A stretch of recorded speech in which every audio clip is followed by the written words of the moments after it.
Mubo rin kay doon na may national retreat sa mga pare. Sayo kayo maadto dito sa syudad kay sayo pod pagsugod. Maigsuon ang atong ebanghelyo, nagpahinumdom kanato nga ang pagsunod sa Ginoo, ang pagbuhat sa iyang kabubuton, pagsanong sa iyang tawag, usa ka desisyon. Mo nang ang iyang sambingay human sa pag-ingon niya, dumtan ang tanan, lakip ang pamilya, nagsambingay sa may tungod sa plano, paghuna-huna daan, kung unsay buhaton, mahuman ba ning tore o di, kay kunyag di mahuman, sayang ang desisyon, sayang ang plano. Maguna-una daan og angay bang makigubat. Tungod kay ang pagsunod sa Ginoo, maguna-una daan. Mabitaw nang gitawag nga discernment, mamalandong, dili desisyon nga moingon nga ganahan ko mosunod sa Ginoo, moalagad sa Ginoo. Niya mangita pangutanon sa rason sa may rason pagsunod sa Ginoo. Kini manggod mo ni mo na napayuban isunod sa Ginoo kay maoy saad kun maayo, no?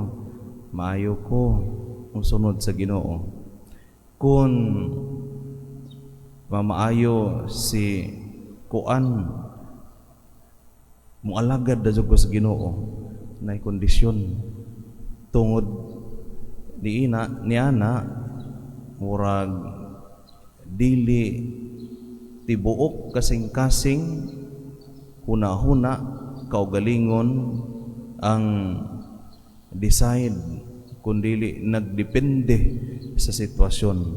Pero dinhi gisulti ni Jesus, dili kana nga mga butang bisan pag lisod, kana nga mga butang bisan pag makahagit sa atong panginahanglan, makahagit sa atong mga plano, mga damgo sa atong kaugalingon, kabahin na sa pagsunod sa Ginoo. Mo nay gitawag nga bisan pag unsay mahitabo, kun ang desisyon sa pagsunod sa Ginoo kinasing-kasing ug diha sa kabubuton, bunga sa pagampo ug pamalandong, kanang tanan di na igsapayan. Kay unsa ra man nga mga problema, kay unsa ra man nga mga hagit sa kinabuhi, kun ang atong giatubang Ginoo na. Ginoo nay mo pahigayon ni ana, Ginoo na ang mupaigo ni ana. Kay kung mga lagad tas Ginoo, siya man ang atong amo, musanong ta sa iyang imbitasyon nga mga lagad. Lain daghang pamagi sa pagpangalagad, kasagaran atong mauna-unaan basta magisgot nagbiya sa pamilya or kanang distansya ang gigamit nga word dinhi pagdumot. Pero ang pasabot dinhi kana kung di magud ta magdumot, di man ta mo distansya. Kay ang nahitabo nato kung di ta magdumot, i-embrace man nato. So kung di ta magdistansya sa kwarta, di ta magdistansya sa dungog, di ta magdistansya sa mga taong maoray atong gitan-aw nga suod nato, di ta makatarong og pagpangalagad sa Ginoo. Kaya pagpangalagad sa Ginoo mo expand man sa bisan unsa, bisan kinsa, bisan gani kaaway, paminawon o higugmaon, sabton, mao na ang pagpangalagad sa Ginoo. Usa ka desisyon. Mo nang doon na bitay kanta nga namugna nga dili sayon ang pagsunod kang Kristo, daghang tunok ang dalan nga pagaagian. Maguna-una dadaan sa akong pagsunod sa Ginoo.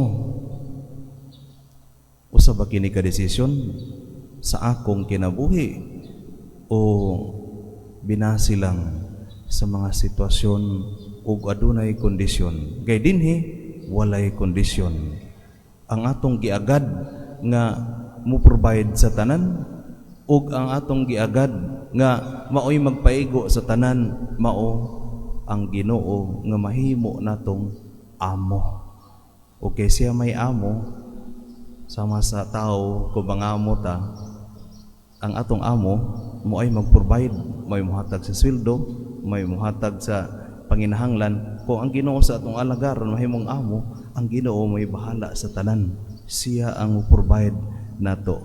Dunay pagsalig sa Ginoo ug andam nga mudupa sama sa Ginoo. Duphan bisan pagani ang atong mga gikasukan, atong gikalagutan, bisan pagani ang mga taong malisuron nanginahanglan sa atong palibot, sa atong panabang, nanginahanglan sa atong pagtagad, bisan way ato, pero andam gihapon tang mudupa.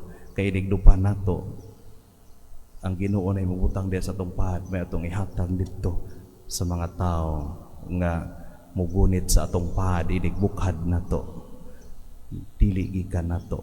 Ato nang iampo sa Ginoo nga unya unta diha sa atong pagsunod ganiya, mahimo kitang andam o mutagana sa atong kaugalingon sa way paglipod-lipod, ug dili exclusive, dili lang tungod sa pipila ka tawo, dili lang para sa atong kaugalingon, kundi ang atong pagpangalagad usa ka Kristohanon nga pagpangalagad.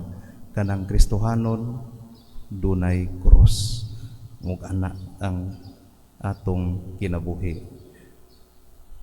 Amen.